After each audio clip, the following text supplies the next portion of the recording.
जे आपला दगडीचा पाला. हो काय? ही पाला आठवतं का मंडळी तुम्हाला? ही पाला आठवतो का? ही पाल्याबद्दल आपल्याला आपली आई ही पाला आपल्याला लावायची.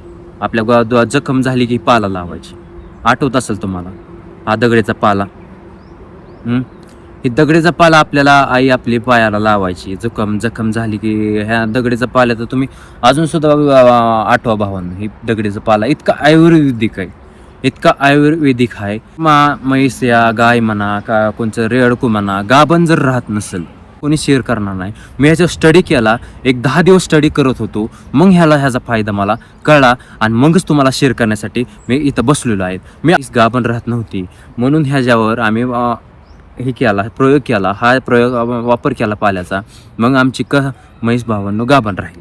मग तुम्ही विचार करा आमच्या मामाच्या ह्याच्यावर बी आम्ही मामाची पण म्हैस गाभण राहत नव्हती. मग हे आम्ही ह्याचा मामाला ही उपाय सांगितलं.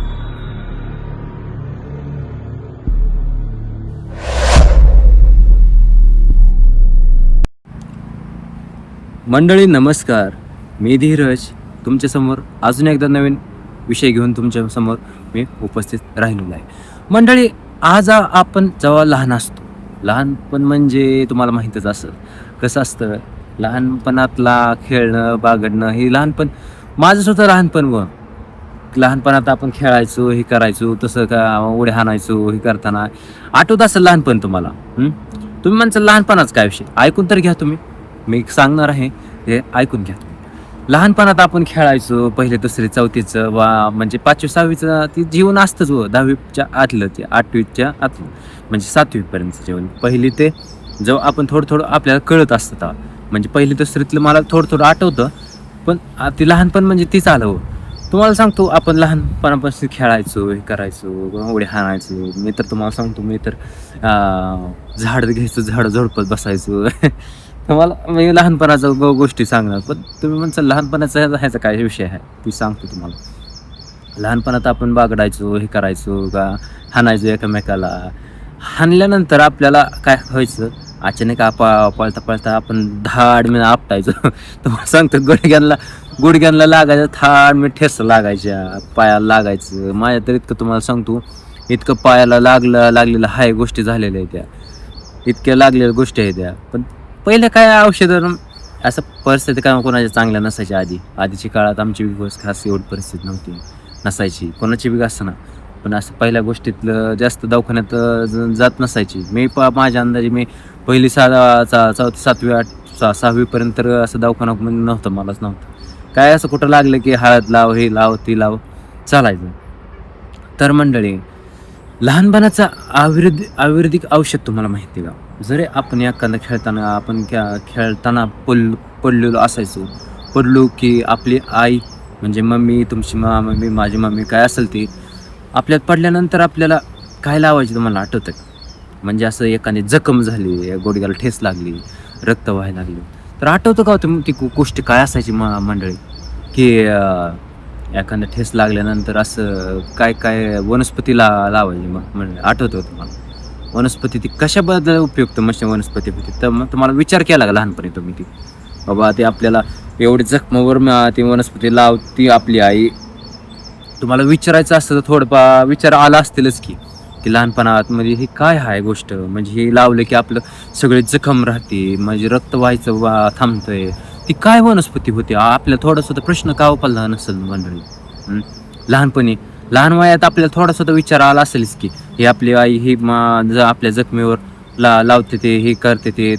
तुम्हाला असं थोडा विचार आला नाही असं असेलच की तुम्हाला. मंडळी कसं असतं सांगू का आपल्या मनात विचार आलाच असतो. पण एखाद्या गोष्टीला आपल्या जखम झाली की आपण विचारणारच की आईला ही आई हे काय आहे ग. तर आपली आई आपल्याला सांगणार ती पाला आहे आणि ती लावला की दुःख बरं होतं. तर असा तुमचा सुद्धा विचार मनात आला असणार. तर मंडळी तर आपण त्याच्यावरती आयुर्वेदिक पाल्यावर आज ब्लॉग करणार आहे. तर पाल्याचं नाव बी सांगतो तुम्हाला आणि ती कशा उपयुक्त आहे ते बी सांगतो तुम्हाला. मंडळी लहानपणात इतका ठेसा लागलेला आहे तुम्हाला लागले असणारच आहे. त्या कुणी असो गर्ल असो बॉय असो काय कसं असतं लहानपण म्हणजे हाणताना हीच लागतंच हाणताना. तसं कसं असतं मंडळी, ती पाला म्हणजे आपला दगडीचा पाला. हो काय? ही पाला आठवतं का मंडळी तुम्हाला? ही पाला आठवतो का? ही पाल्याबद्दल आपल्याला आपली आई ही पाला आपल्याला लावायची. आपल्या जखम झाली की पाला लावायची. आठवत असेल तुम्हाला हा दगडीचा पाला. ही दगडीचा पाला आपल्याला आई आपली पायाला लावायची. जखम झाली की ह्या दगडीचा पाल्याचा तुम्ही अजून सुद्धा आठवा भावांनो. ही दगडीचा पाला इतका आयुर्वेदिक आहे, इतका आयुर्वेदिक आहे की आपल्याला एखादं दुःख जर झालं, आता सध्या सुद्धा सांगतोय बरं का, आता ही दवाखाना ही लागल्या वनस्पती आता हीच झाली, आता एक गवत म्हणून झालं, पण हे वनस्पतीत इतकं भावांनो आयुर्वेदिक आहे. हे आपल्या तुम्ही नॅचरल आहे. ह्यात इतक्या भावांनो आयुर्वेदिक गोष्टी लपलेल्या आहेत. ही तुम्हाला कोणीच सांगणार नाही ह्याच्याबद्दल. ही दिसते ना तुम्हाला ही वनस्पती भावांनो. हे आता वरवर दवाखाना हे निघल्यामुळं आता हे कोण ह्याचा लावत नाहीत आता. पण ही आता सुद्धा तुमच्या लहान मुलाला म्हणा, हे कोणचं लहानपणा असलं त्याला तुम्ही लावून बघा. तुम्ही ही लावून बघा. नाही तुमचं मुलाची जखम या आता तुम्हाला लागली असतं, त्याची जखम जर बरी नाही झाली तर मला सांगा तुम्ही. मग ही आहे भावांनो दगडीचा पाला, ह्याला म्हणते ते. भावांनो ह्याचे अनेक फायदे येते, ह्याचे अनेक फायदे येते. कशाचे फायदे येते ते तुम्हाला बी सांगतो. ह्याच्या भावांनो आपण एका जखम झाली तर या बाबा ती जखम थांबवू शकतं. ही तात्पुरतं नाही भावांनो, पूर्ण आयुर्वेदिक आहे. हे पूर्ण ती शोषून घेतं. किटाणू जे असतात ना, ती आसपासची आपली जखम झाली ती किटाणू सगळं खेचून घेतं आणि ती सगळं आपले दुःख बरं करतं. ही आहे भावांनो, ह्याला म्हणते दगडीचा पाला. आमच्या इकडं ह्याला कुठे बी म्हणते ती काय मी पण दगडीचा पाला सगळे म्हणते. मला लहानपणापासून याचं नाव दगडीचा पाला माहिती. तर मंडळी, तर आता ह्याचा अजून एक फायदा सांगतो. आता ती तुम्हाला कोणी सांगितला बी नसेल आणि तुम्हाला कोणी शेअर बी केला नसेल, तर मी हे आता पहिला फायदा सांगितला. हे जखमा उभे चालतंय. आज कोणची बी असो भावांनो, माणूस नाही, जनावर असो, शेरडी असो, कोणची बी सगळ्या जखमेवर हे दगडीचा पाला चालतोय मंडळी. तर मंडळी अजून एक ह्याचा फायदा सांगतो तुम्ही. आता तुमच्या घरी जनावर असते तीच आपले कोण म्हशी हे असते, काय असो कुठली गोष्टी असते, तर त्याच्याबद्दल भावांनो ही पाला का उपयुक्त आहे? हे उपयुक्त आहे. तुम्ही म्हणसाल काय उपयुक्त आहे? तर मंडळी ही पाला जर एखादं तुमची जर म्हैस या गाय म्हणा का कोणचं रेडकू म्हणा गाभण जर राहत नसेल, मी काय म्हणतोय भावांनो, ह्याचा दुसरा फायदा तुम्ही पुरेपूर लक्षात घ्या. ही तुम्हाला फायदा कोणीच सुद्धा शेअर करणार नाही. असे मराठी यूट्यूबर सुद्धा कोणी शेअर करणार नाही. मी ह्याचा स्टडी केला, एक 10 दिवस स्टडी करत होतो, मग ह्याचा फायदा मला कळला आणि मगच तुम्हाला शेअर करण्यासाठी मी इथं बसलेलो आहे. मी असं बेसं का तुम्हाला सांगत नाही मंडळी. मी काय असं मी ह्याच्यावर आम्ही ट्राय केला आहे. आमची बी भावांनो म्हैस गाभण राहत नव्हती, म्हणून ह्याच्यावर आम्ही हे केला, प्रयोग केला, हा वापर केला पाल्याचा. मग आमची म्हैस भावांनो गाभण राहिली.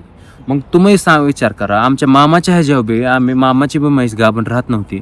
मग हे आम्ही ह्याचा मामाला ही उपाय सांगितला, तर मामाने हा उपाय केला, तर त्यांची बी म्हैस भावांनो गाभण राहत नव्हती. वंड्या मानायची, असंच असावी मराठी शब्द आहे ते. वंड्या मानायचं मामा ऐकायला लागला होता आमचा मामा. पण मामाने आम्ही ही उपाय सांगितला भावांनो. आता आमची मामाची म्हैस गाभण राहून 2-3 येतच झाली. ती म्हैस राहतच नव्हती गाभण भावांनो, ही भावांनो ह्या दगडीच्या पाल्यामुळं. मग तुम्हाला सांगतो आता ह्या दगडीचा पाला कसा उपयोग करायचा, ही म्हैस गाभण राहण्यासाठी ह्याचा उपयोग काय करायचा तुम्हाला हे सांगतो.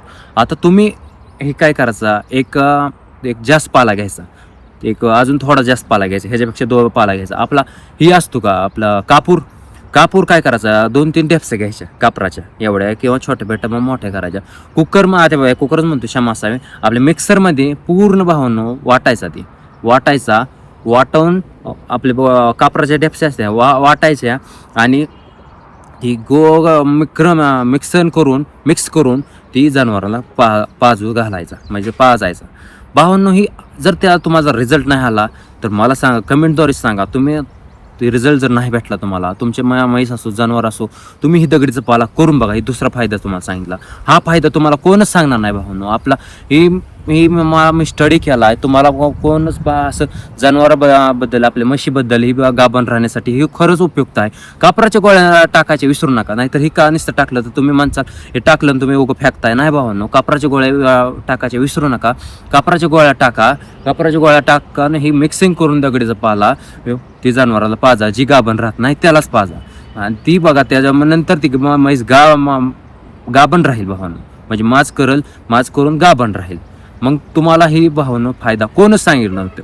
ही मी आता जखमीचा फायदा सांगितलं. जर बाबा लागलं ना असं दवाखान्यातला कोणाचं लांब असलं, बाबा शेतकरी असेल किंवा त्यांच्या घरात लहान मुलं असतील, बाबा दवाखान्यात 4-5 किलोमीटर लांब आहे, तर जखम मिळून येण्यासाठी हा दगडीच पाल्याचा उपयोग केला जातो भावांनो. ही तुम्हाला मी इन्फॉर्मेशन सांगण्यासाठी मी तो खास उपस्थित राहिलो होतो. भावांनो, हा दगडीच पाला तुम्हाला वाटतंय साधं ही पाला दिसतंय, गवत दिसतंय, पण ही भावांनो गवत नाही, ही आयुर्वेदिक वस्तू आहे. हे आयुर्वेदिक वनस्पती आहे. ही आयुर्वेदिक वनस्पतीची तुम्हाला अशी सखोल माहिती कोणी सुद्धा शेअर करणार नाही. मी तसं तुम्हाला आता शेअर केली ना आयुर्वेदिक वनस्पतीची ही माहिती, मला असं कोणीच खोल फोडून सांगणार नाही की बाबा असं जनावरांचं हे राहतं, ती गाभण राहते ती, हे असं कोणच सांगणार नाही. हे आम्ही स्वतः ट्राय केलं. आम्ही स्वतःच्या आमच्या म्हशीवर ट्राय केला, राहती का नाही राहिली. आमच्या मामाच्या ह्याच्यावर ट्राय केलं. मामाची म्हैस बी आमची गाभण राहत नव्हती, तर मामाच्या राहिल्यानंतरच मी तुम्हाला सांगण्यासाठी खास उपस्थित राहिलो आहे. नाहीतर भावांनो, असं मी का माहिती घेतली न उगं व्ह्यूज येण्यासाठी, मी सबस्क्राईबर वाढवण्यासाठी मी कधीच अशी खोटी इन्फॉर्मेशन शेअर करणार नाही. मी फालतू कधीच असं बोलणार नाही भावांनो. तर मंडळी, आजच्या ब्लॉगमध्ये एवढंच भावांनो. आपण घेऊन आलो होतो दगडीचा पाला. म्हणजे 2 फायदे तुम्हाला सांगितले. एक ही जखमी उचलतंय, दुसरा म्हणजे आपलं हे आपले म्हैस असो, गाय असो, कोणत्या बी गोष्टी उचलते बरं का बा. फक्त गाय म्हैस ही सगळं असतं, नाही तर हलगाड बिलगाड माणसं तो हलगाड उचलतो नाही, तुमच्या स्टाफ नाही म्हणतोय, पण हे तुम्हाला सांगतो गाय म्हैस सगळ्या ह्याच्यावर चलते. आयुर्वेदिक आहे. ह्याचा फायदा तुम्ही अजून सुद्धा पाला बघून घेऊ शकता तुम्ही. मग ही दगडीचा पाला, ह्याला म्हणतात दगडीचा पाला. आमच्या इकडे दगडीचा पाला म्हणतात, ह्याला कुटी बी म्हणते ती, पण मी ह्याला नाव दिलं. मी पहिल्यापासून लहानपणापासून नाव ऐकत आलो, ह्याला दगडीचा पाला म्हणतात. तर भावांनो, आजच्या ब्लॉगमध्ये एवढंच तुम्हाला खरी रियालिटी इन्फॉर्मेशन मी शेअर करत असतो भावांनो. कोणतीच गोष्ट कधी फेक नसते का. मी का व्ह्यूज जाण्यासाठी मी कधीच असं करत नाही. तर भावांनो, तर भेटूया उद्या नेक्स्ट व्हिडिओमध्ये. जर आपल्या यूट्यूब चॅनल नवीन असेल तर चॅनलवर सबस्क्राईब करा, बेल नोटिफिकेशन ऑन करा, म्हणजे आपले डेलीची व्हिडिओ भावांनो पहिली नोटिफिकेशन तुम्हाला येईल भावांनो. लाईक करायचं विसरू नका भावांनो. तुम्हाला असं रोज नवीन शिकण्यासारखं कंटेंट आणत असतो. तुम्हाला आपल्या चॅनलवर सगळं शेतकऱ्यांची माहिती असो, कुठल्या जॉब इन्फॉर्मेशन असो, कोणचे नवीन हिस्टॉरिकल असे इतिहासकालीन माहिती असेल, तुम्हाला सर्व आपल्या यूट्यूब चॅनलवर शेअर करत असतो भावांनो. तर भावांनो, भेटूया नेक्स्ट व्हिडिओमध्ये. जय हिंद, जय महाराष्ट्र भावांनो. वंदे मातरम.